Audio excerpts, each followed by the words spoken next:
अगर आप एक सैलरी क्लास हो जिसका हर महीने तनख्वाह में से ईपीएफ यानी एम्प्लॉय प्रोविडेंट फंड कटता है तो ये वीडियो आप एंड तक ज़रूर देखिए क्योंकि इसके अंदर आपके लिए एक इम्पॉर्टेंट इन्फॉर्मेशन है। इन्फॉर्मेशन ये है कि पिछले कुछ सालों के अंदर रिकॉर्ड किया गया है कि ईपीएफ के क्लेम रिजेक्शंस का रेट काफ़ी बढ़ गया है। क्लेम रिजेक्शन रेट यानी कि जब आप ईपीएफ से पैसा निकालने के लिए क्लेम करते हैं तो उसका रिजेक्शन, उसको मना करने का रेट बढ़ गया है। जहां 2017 से 18 के अंदर रिजेक्शन रेट 13% था, वहीं फाइनेंशियल ईयर 2022 से 23 के अंदर ये बढ़कर रिजेक्शन रेट हो गया है 34%। आप ये मान लीजिए कि हर 5 में से एक फाइनल क्लेम सेटलमेंट के टाइम रिजेक्ट हो रहा है। लेकिन ऐसा क्यों? अब आपके मन में भी एक ख्याल आ रहा होगा कि कहीं ऐसा तो नहीं कि जब हम भी क्लेम करने जाएं तो हमारा भी रिजेक्ट हो जाए।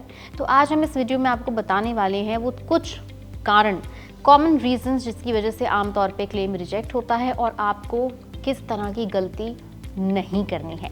सबसे पहला पॉइंट है आपका क्लेम रिजेक्शन का गलत इन्फॉर्मेशन। अगर आप अपनी डेट ऑफ बर्थ, अपना पैन नंबर, आधार नंबर, कितना अमाउंट निकालना है या किसी भी तरह की अगर आपने गलत इन्फॉर्मेशन दी क्लेम करने के समय तो आपका डेफिनेटली क्लेम रिजेक्ट हो सकता है। नंबर 2 है इसका अपनी अमाउंट से, अपनी लिमिटेड अमाउंट से ज़्यादा अमाउंट क्लेम के लिए डालना, यानी कि सरकार की तरफ से एक आपको परसेंटेज ऑफ अमाउंट दी जाती है कि आप इस कारण आप सिर्फ 25% अभी जमा राशि का निकाल सकते हो या 30% जमा राशि का निकाल सकते हो। और मान लीजिए अगर आपकी जमा राशि 1 लाख रुपए है और आपको सिर्फ 25% पैसा क्लेम करने की इजाज़त मिली है, यानी सिर्फ 25,000, और आप क्लेम के फॉर्म के अंदर 25,000 रुपये से ज़्यादा का अमाउंट, ज़्यादा की राशि डालते हैं तो आपका क्लेम रिजेक्ट होने का चांस बढ़ जाता है। और ये बहुत कॉमन रीज़न है जिससे आमतौर पर लोगों के क्लेम रिजेक्ट होते हैं।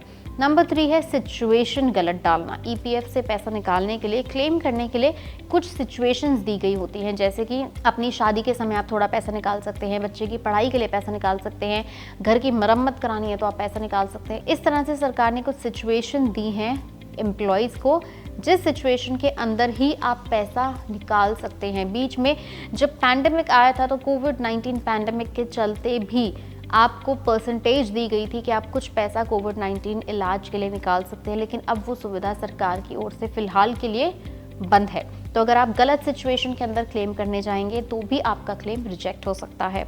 आखिरी और बहुत बड़ा कारण है क्लेम रिजेक्ट होने का गलत इन्फॉर्मेशन या फिर डिटेल छुपाना। डिटेल छुपाने का मतलब ये है कि मान लीजिए सरकार ने कहा है कि आप सिर्फ और सिर्फ टोटल 3 बार ही अपना पैसा क्लेम कर सकते हैं, निकाल सकते हैं, और आप 3 बार ऑलरेडी निकाल चुके हैं, चौथी बार निकालने की कोशिश कर रहे हैं तो आपका क्लेम रिजेक्ट हो सकता है। या फिर आप अपनी डिटेल छुपाएं, यानी कि आप अपनी आधार नंबर ना डालें, पैन नंबर ना डालें, या फिर कोई ऐसी इन्फॉर्मेशन जो आपसे फॉर्म में मांगी गई है आप अपनी इन्फॉर्मेशन नहीं देते हैं तो भी आपका क्लेम रिजेक्ट होने का चांस बढ़ जाता है।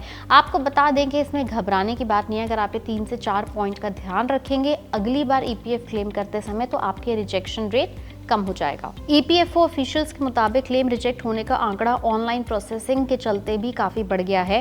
पहले के समय में कंपनी क्लेम के डॉक्यूमेंट्स की जांच करती थी, इसके बाद ही ईपीएफओ के पास वो डॉक्यूमेंट्स आते थे, मगर अब इसे आधार से जोड़ दिया गया है जहां पे लोग ज्यादातर अपनी ऑनलाइन गलती कर बैठते हैं। अब लगभग 99% क्लेम ऑनलाइन पोर्टल के जरिए ही हो रहे हैं। ऑफिशियल नंबर्स के अनुसार फाइनेंशियल ईयर 2022 से 23 के दौरान लगभग 73 लाख से भी ज़्यादा फाइनल पीएफ क्लेम सेटलमेंट हुए। इनमें से करीब 25 लाख क्लेम रिजेक्ट कर दिए गए, जो कि कुल क्लेम का 33% से ज़्यादा का हिस्सा है। फाइनेंशियल ईयर 2017 से 18 में ये आंकड़ा 13% था, जो 18 से 19 में बढ़ के 18% हो गया। फाइनेंशियल ईयर 2019 से 20 के अंदर रिजेक्शन रेट और बढ़ा और पहुंचा 24% के पार। 2020 से 21 में और बढ़ के हुआ 30% के पार, और 21 से 22 में तो पूछिए ही मत, नंबर बढ़कर पहुंच गया 35% के पार, यानी 35% ईपीएफ के क्लेम रिजेक्ट हुए। बता दें कि ईपीएफओ के पास लगभग 29 करोड़ सब्सक्राइबर्स हैं, जिसमें से लगभग 6.5 करोड़ एक्टिव सब्सक्राइबर्स हैं। तो अगर आप भी एक एक्टिव सब्सक्राइबर हैं और आपने ये वीडियो ध्यान से सुनी है तो आपको सिर्फ ये नियम का पालन करना है, ये गलती नहीं करनी है और आपका क्लेम आपको इजीली मिल जाएगा। ईपीएफ से जुड़े अगर आपके कोई सवाल है, कोई डाउट है या क्लेम से जुड़ी कोई इन्फॉर्मेशन चाहिए तो आप हमें नीचे कमेंट सेक्शन में लिख के ज़रूर बताएं। और हाँ, ऐसी इन्फॉर्मेटिव वीडियोस के लिए आपको कहाँ जाना है? कुछ नहीं करना, आपको सिर्फ पैसा लाइव सब्सक्राइब करना है। वीडियो पसंद आई हो तो उसे लाइक करें एंड शेयर करें। है।